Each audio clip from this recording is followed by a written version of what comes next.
수은 중금속이 검출이 안 되는 분을 찾기가 어려울 정도로 대부분은 정도의 차이만 있을 뿐 수은에 굉장히 많이 오염이 되어 있습니다.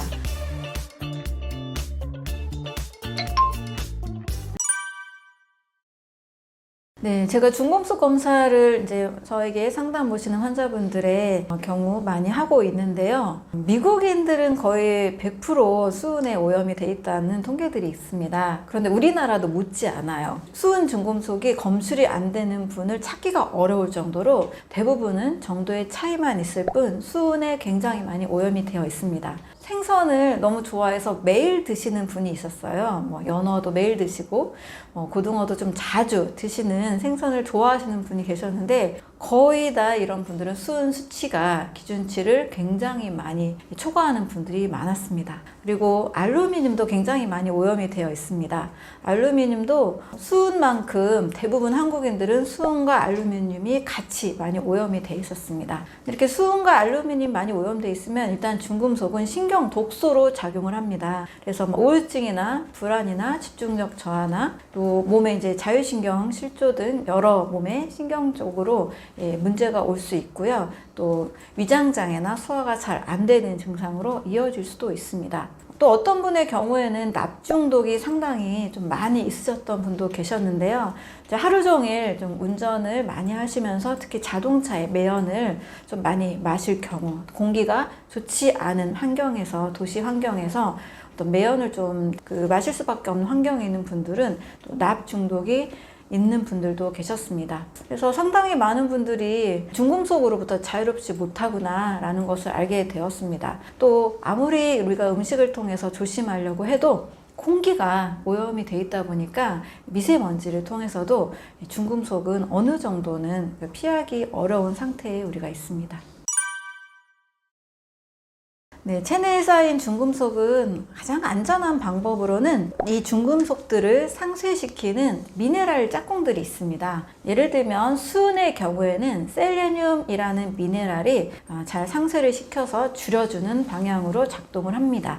알루미늄의 경우에는 아연이라는 미네랄이 많을 때 몸에 덜 축적이 됩니다. 중금속 모발 미네랄 검사를 하면 중금속이 쌓여있는 수치와 미네랄이 우리 몸에 얼마나 있는지도 같이 측정이 되는데요. 수은이 많은 분은 정확하게 셀레늄이 부족한 상황이고 알루미늄이 많은 분들은 아연이 상당히 부족한 상태에 있습니다. 그래서 아연과 셀레늄이 많이 들어있는 음식은 그냥 대부분의 사람들이 일단 많이 섭취하는 것이 좋습니다. 어떤 기능학 병원에서는 이제 혈관으로 킬레이션 하는 요법을 통해서 중금속을 제거하기도 하는데요. 어떤 경우에는 그렇게 제거했을 때 좀 부작용을 경험하시는 분들도 계시더라고요. 또 다른 방법으로는 중금속을 흡착시켜서 제거하는 그런 기능성 제품들을 사용하기도 합니다. 그래서 중금속을 어떻게든 좀 제거할 수 있는 방향으로 건강을 잘 만들어 가시면 좋겠습니다.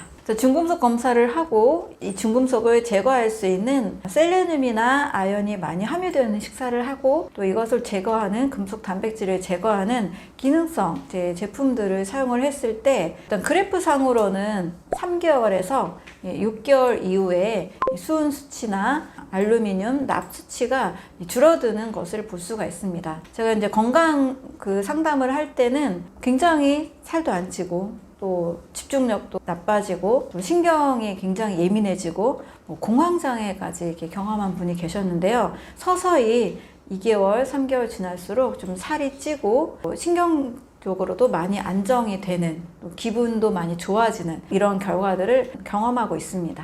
우리 몸은 한 번에 바뀌는 것은 아닙니다. 적혈구에 재생하는 기간이 4개월이거든요. 그래서 중금속을 제거하는 기간도 최소 3개월에서 6개월 정도는 필요합니다. 근데 사람에 따라서 수치가 양이 다 다를 수 있기 때문에 3개월에서 한 1년까지 봐야 되는 분들도 계십니다. 희망을 가져야 되는 것은 내 몸에 건강한 음식이 들어오면 건강한 세포가 만들어지기 때문에 고정된 것이 아니라는 것을 기억해 주시면 좋습니다. 그래서 3개월에서 6개월, 길게는 한 1년까지 잡고 새로운 세포를 만드는 동안에는 최대한 균형 잡힌 영양 섭취 그리고 셀레늄, 아연이 많이 들어있는 영양 섭취를 통해서 중금속을 잘 제거할 수가 있습니다. 마음이 보이지 않기 때문에 우리가 음식이나 어떤 운동보다 상당히 많이 관리하기가 어렵고 그 중요성을 덜 느끼게 되는 것 같습니다. 하지만 마음은 하버드 의대 마인드 바디 연구소에서는 무려 생각 습관은 질병과 모든 정신질환의 무려 98%를 결정한다고 이야기했습니다. 네, 98% 정말 크잖아요. 근데 우리는 음식이나 운동을 좀 더 또는 수면 여기에 많이 집중하는데요. 마음이 좋지 않은 상태에서는 우리 몸도 즉각적으로 변합니다. 아마 누구나 경험해 보셨을 거예요. 스트레스를 심하게 받은 날 우리는 소화도 안 되고 체하고 또는 화장실을 자주 들락거리는 이런 것들을 경험해 보셨을 겁니다. 네, 스트레스를 심하게 받았다라는 것은 교감신경이 굉장히 많이 항진이 됩니다. 또 뇌에 편도체라는 영역이 굉장히 많이 자극이 돼서 몸 전체에 스트레스 호르몬인 콜티졸 호르몬이 굉장히 많이 나오게 됩니다. 네, 콜티졸 호르몬이 어느 정도 나오는 건 괜찮습니다. 그리고 어느 정도 긴장하고 어느 정도 교감신경이 활발하게 되는 것은 필요하기도 하죠. 왜냐하면 낮에 일을 할 때 업무에 집중하기 위해서는 약간의 긴장감이 필요하거든요. 근데 이 긴장감이 너무 오랫동안 지속이 되면 교감신경 항진 작용이 너무나 지나치게 오래될 때는 혈압, 혈당 모두 다 상승하고 근육도 계속 수축 상태에 있고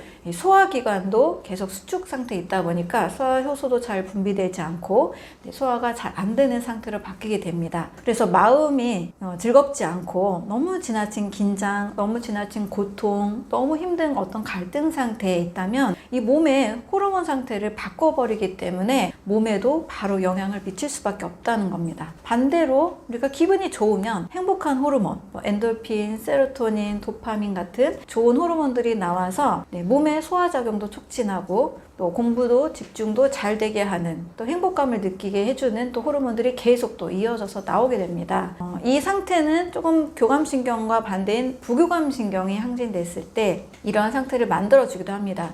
교감, 부교감 하나만 중요한 게 아니고 교감신경 수축했다가 부교감신경인 이완하는 쪽으로 몸이 이 두 가지가 자유자재로 잘 원활하게 되는 상태, 교감과 부교감이 둘 다 잘 조절될 수 있는 상태가 더 좋습니다. 근데 대부분 이제 한국인들을 보면 제가 특히 암 환자들 많이 상담을 할 때 굉장히 긴장하고 굉장히 완벽주의를 추구하고 굉장히 지나치게 꼼꼼하고 뭔가 이렇게 굉장히 강한 어떤 규칙에 매여 있는 약간 공통적인 그런 성격들이 좀 보이는 것 같습니다.